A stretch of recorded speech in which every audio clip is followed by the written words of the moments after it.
बड़ी खबर इस वक्त की यही है कि उत्तराखंड के मुख्यमंत्री त्रिवेंद्र सिंह रावत ने इस्तीफा दे दिया। प्रेस कॉन्फ्रेंस कर रहे हैं, सीधे देहरादून लिए चलते हैं आपको।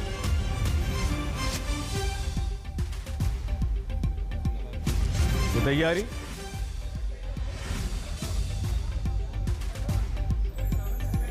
अपना इस्तीफा उन्होंने राज्यपाल बेबी रानी मौर्य को सौंप दिया है। दिल्ली में जेपी नड्डा से मिलने के बाद वो यहां पहुंचे। उनके अपने विधायकों ने बगावत कर दी थी और विधायक नहीं चाहते थे कि त्रिवेंद्र सिंह रावत अब मुख्यमंत्री रहें। आलाकमान ने विधायकों की बात सुनी। 3 मंत्री पद खाली पड़े थे। अपनी चलाने का आरोप त्रिवेंद्र सिंह रावत पर लग रहा था। मंत्रियों को खुली छूट वो नहीं दे पा रहे थे या नहीं दे रहे थे, ये तमाम आरोप थे। और इन आरोपों के बाद अब बीजेपी आलाकमान ने फैसला किया कि उन्हें हटाया जाए। दिल्ली में वो जेपी नड्डा से मिलने के बाद आए, देहरादून सीधे गए राज्य।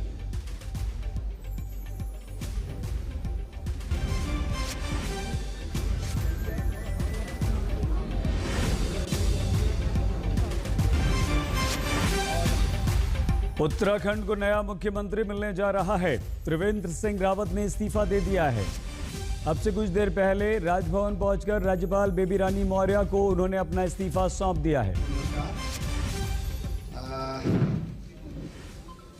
मैं लंबे समय से राजनीति में काम कर रहा हूं, राष्ट्रीय स्वयंसेवक संघ से और प्रचारक के नाते, भारतीय जनता पार्टी के संगठन महामंत्री के नाते, और विगत लगभग 4 वर्ष से पार्टी ने मुझे मुख्यमंत्री के रूप में देवभूमि उत्तराखंड में सेवा करने का मौका दिया।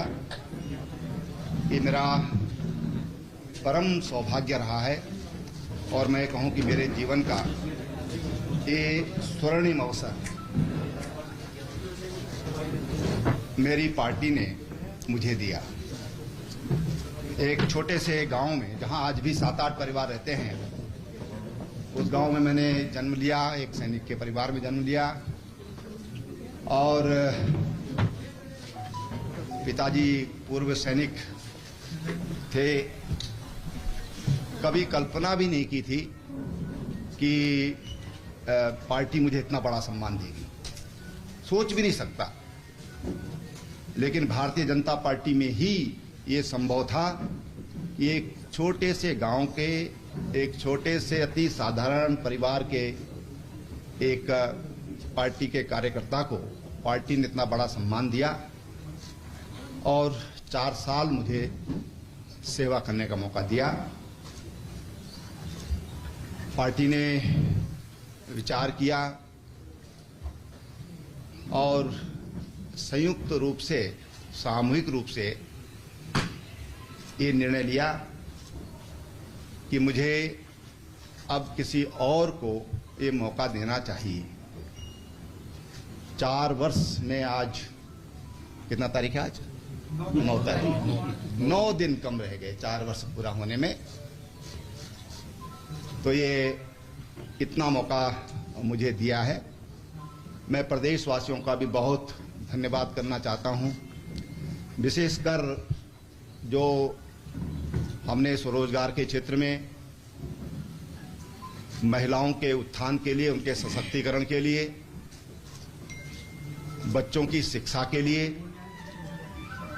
किसानों के लिए, तमाम जो हमने यहाँ पर नए नए कार्यक्रम दिए। ये 4 वर्ष का मौका अगर पार्टी मुझे नहीं देती तो इन योजनाओं को मैं नहीं ला सकता था।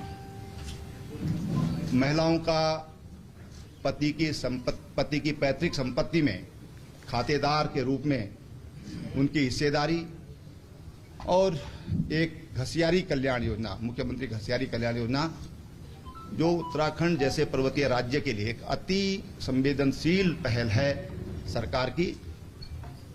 अब जिनको भी कल दायित्व मिलेगा वो उसका निर्वहन करेंगे।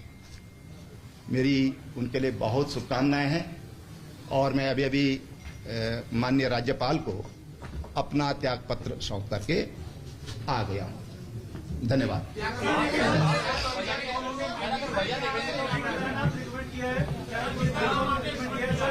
देखिए, भारतीय जनता पार्टी में कोई भी फैसले होते हैं तो वो सामूहिक विचार के बाद ही होते हैं। आज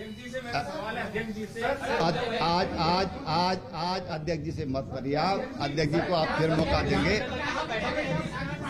हाँ, विधान कल पार्टी मुख्यालय पर 10 बजे पार्टी विधानमंडल दल की बैठक है। सभी विधायक उसमें कल रहेंगे।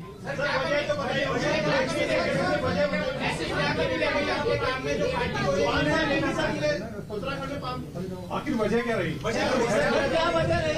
नहीं, देखिए ऐसा है, मैंने कहा कि ये सामूहिक निर्णय होता है और इसका बहुत अच्छा जवाब आपको दिल्ली जाना पड़ेगा उसके लिए।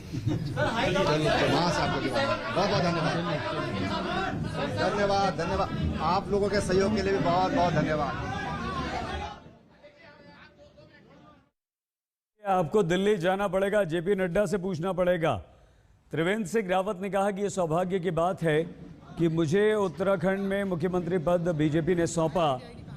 मैंने संघ के लिए काम किया, संघ से जुड़ा रहा। उसके बाद बीजेपी ने जब मुझे जिम्मेदारी दी तो मैंने ये जिम्मेदारी पूरी की। अपने गिनाए कार्यों को उन्होंने अपने किए कार्यों को उन्होंने गिनवाया, महिलाओं के लिए काम को उन्होंने गिनवाया और ये कहा कि बीजेपी में जो फैसला होता है वो कोई एक व्यक्ति नहीं लेता है, वो सब लेते हैं। और बड़ी खबर ये भी है कि कल विधायक दल की सुबह 10 बजे बैठक होगी। तो क्या विधायक दल में कल अगला मुख्यमंत्री तय हो जाएगा? उत्तराखंड के मुख्यमंत्री त्रिवेंद्र सिंह रावत ने इस्तीफा देने के तुरंत बाद प्रेस कॉन्फ्रेंस में ये कहा कि मैं यहां तक पहुंचा, मुख्यमंत्री के पद तक पहुंचा, ये मेरे लिए सौभाग्य की बात थी। और जब उनसे पूछा गया कि इसका कारण क्या था, आपसे इस्तीफा क्यों लिया गया, तो उन्होंने कहा कि इसके लिए हंसते मुस्कुराते हुए उन्होंने अपना दर्द छिपाते हुए ये कह दिया कि आप जाइए दिल्ली, आलाकमान से पूछिए। और उन्होंने अपना इस्तीफा राज्यपाल को सौंप दिया है।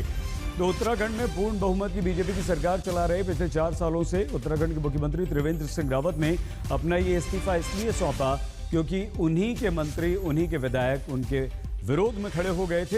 हालांकि ये जो विरोध था ये बहुत ज़्यादा मुखर नहीं था, ये विरोध जो था वो बहुत ज़्यादा सामने आकर नहीं था, लेकिन अंदर खाने ये सब कुछ चल रहा था। मंजीत नेगी हमारे संवाददाता इस वक्त हमारे साथ जुड़ चुके हैं। मंजीत, इस्तीफा हो चुका है, कल 10 बजे विधायक दल की बैठक भी है, क्या अगला मुख्यमंत्री तय हो चुका है? औपचारिकता बाकी है, कल विधायक दल की बैठक के बाद वो नाम 11-12 बजे तक हमारे सामने आ जाएगा? सही, सामान्य तौर पर ये चीजें तय हो जाती हैं क्योंकि जिस तरह से कल दिल्ली में पार्लियामेंट्री बोर्ड की बैठक हुई और उसमें ये फैसला हुआ कि त्रिवेंद्र रावत को इस्तीफा देना होगा, उनको जाना होगा, तो उस लिहाज से मुख्यमंत्री का भी नाम, हालांकि उसकी जो परंपरा के मुताबिक विधायक दल की बैठक में नाम तय होगा, लेकिन केंद्र की तरफ से एक मोटे तौर पर मन बना लिया जाता है कि इन 3 या 4 लोगों में से किसको मुख्यमंत्री बनाया जाना है। हालांकि अभी रमन सिंह और जो दुष्यंत गौतम हैं जो प्रभारी हैं उत्तराखंड के, और ऑब्जर्वर के तौर पर रमन सिंह जो पूर्व मुख्यमंत्री हैं छत्तीसगढ़ के, वो देहरादून पहुंच रहे हैं और बैठक के बाद विधायकों से राय ली जाएगी। ठीक है मंजीत, इस तरह का विरोध। मंजीत, हम दोबारा आपके पास जरूर आएंगे। मंजीत सिंह नेगी हमारे संवाददाता जानकारी दे रहे थे। सीधे आपको लिए चलते हैं देहरादून। आशुतोष मिश्रा प्रेस कॉन्फ्रेंस जहां पर हुई वहीं पर मौजूद हैं। आशुतोष, अपना दर्द छुपाते हुए, मुस्कुराते हुए ये तो कह दिया कि कारण क्या है आप जाकर दिल्ली से पूछिए, लेकिन कारण क्या असंतोष ही रहा, कारण क्या अविश्वास ही रहा नेताओं का, विधायकों का, मंत्रियों का, और जो अब से 10 मिनट पहले तक ये कह रहे थे सब कुछ ठीक है, वो अब क्या कह रहे हैं? बड़ी मुस्कुराहट के पीछे जो दर्द था उसके लिए बड़े बड़े शेर भी लिखे गए हैं, लेकिन आज चूंकि दिन था उन्होंने इस्तीफा दे दिया।